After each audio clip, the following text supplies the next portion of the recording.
Many wrestlers miss Vince Russo because he had a knack for making everyone from the top to the bottom of the card feel like $1,000,000. Even those who think he was a fatally flawed booker agree that he was better for morale than the current booking structure.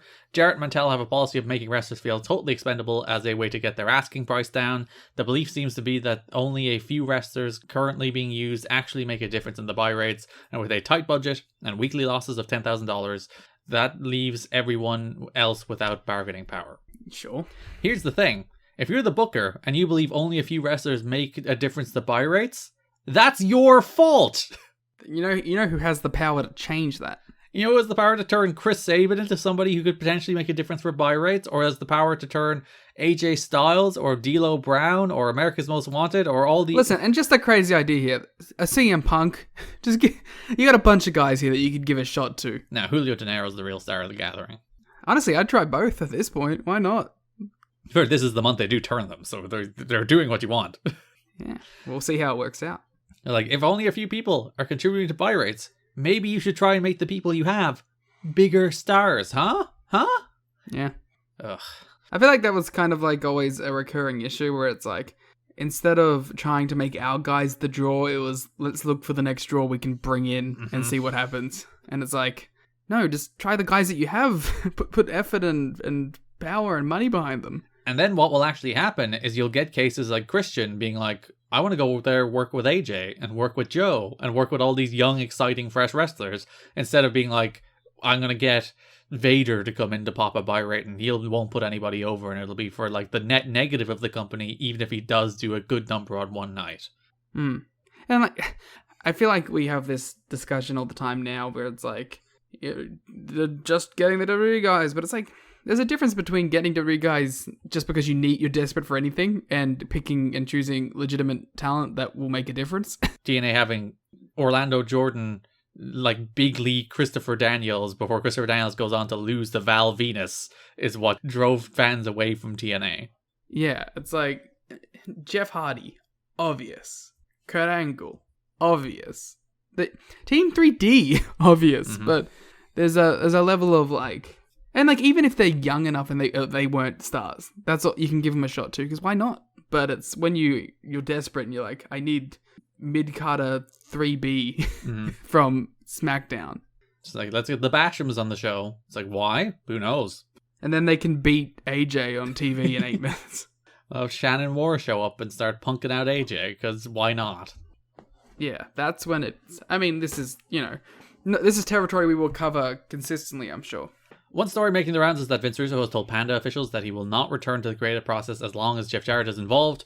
Russo has been telling people that Jarrett never bothered to call him when he made the decision to remove him from the creative team to pave the way for Hulk Hogan coming in. Russo claims that he was given the news by Jerry Jarrett and that Jeff never returned his calls when he attempted to talk to him about the situation. Russo is still on the company payroll and is said to be very frustrated with his latest fall from power. What do you feel about this? The shows are worse without him, but also when he gets full power, the shows are quite bad. So, I don't know. But they're still better? Well, they become funny bad instead of boring bad, which I'll always take funny bad over boring bad. Boring is like the worst thing entertainment can be. I will take bad over boring. Yeah, because like the Russo shows are at least silly, and you can laugh at them, as opposed to some of the shows. Not really this month. I think this month is fine. It was the 2 months before that were particularly like lifeless. There is some stuff this month that like is pretty good, and at least there's like exciting directions they're moving in, as opposed to November and October, which were, I think, there's just like dire months across the board where nothing was happening and nobody was over. I will agree that this is a better month than the last couple months. I'm still not high on the company at this point. Yeah, no one is.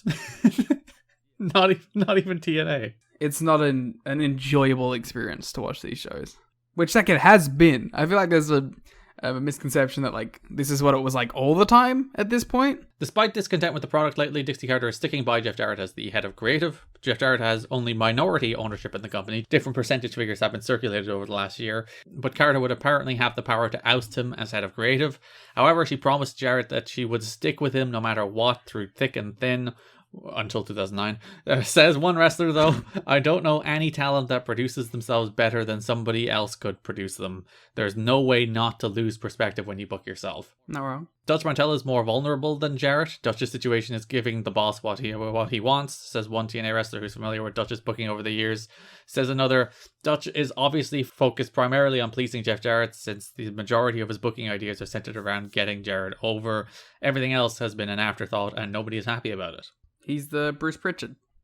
Like, you do see it on these shows that they have increasingly become the Jeff Jarrett show. Like, these shows are just all about Jeff and Jeff creating a stable. Because we, for the first time, well, not really the first time, Sex was the first one, where that was the first, like, all-encompassing angle where all the angles in the show were secretly about sex.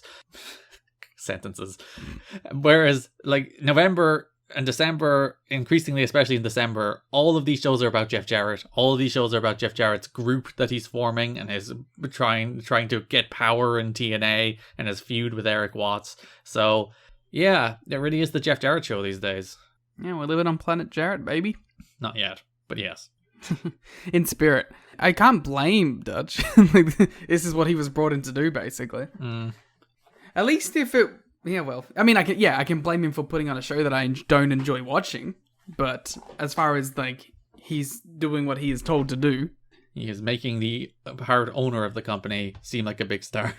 But he's not even doing that, though. Like, Jarrett doesn't seem like a big star. It's just that he's all over the show. He's annoying. And not the good kind of annoying. He's the, I want to skip your segments kind of annoying. Do you think that is more on Jarrett's ability to deliver in these segments than it is the actual segments themselves? Like, if it was a better performer being put in these situations, it would work? Like, I'm not a fan of all-encompassing angles, just as a general rule, angles that, like, just pervade every element of the show, because then you're all or nothing. If the angle is bad, the show is bad. So you can't have, like, a little pocket of the show that's good because it has to be about this big all-encompassing angle. So I as a general rule, I don't like what they're doing at the moment. I don't like the periods of TNA history where it's just like, and now everything on the show is about Immortal. And it's Immortal all through the show, and you can't avoid Immortal. So even if there's someone or something you like on the show, that's also about Immortal, so it sucks. So I don't like that as a general concept. I think Jeff is a good performer. I think he's a good wrestler, and he's a good heel. So now that he's being booked as the top heel, where literally everything's about him, and he's just unbearable, I think it's just overexposure and bad writing. I agree also because we've seen that he can work as well. Like, not like in the ring sense, in like being a top heel can work as well, because we've had it before and it felt better. Yeah, because his first one was as a heel a year ago, and that was fine. And then even, like, the little babyface run he had as champion, I thought was okay. He was pretty good. Yeah. There was, like, rough patches with the disco stuff, but for the most part, I thought he was a good babyface champion. And now that he's just overbearing, all over the show top heel, I'm already sick of him now, and I know we're getting this for another 3 years, so...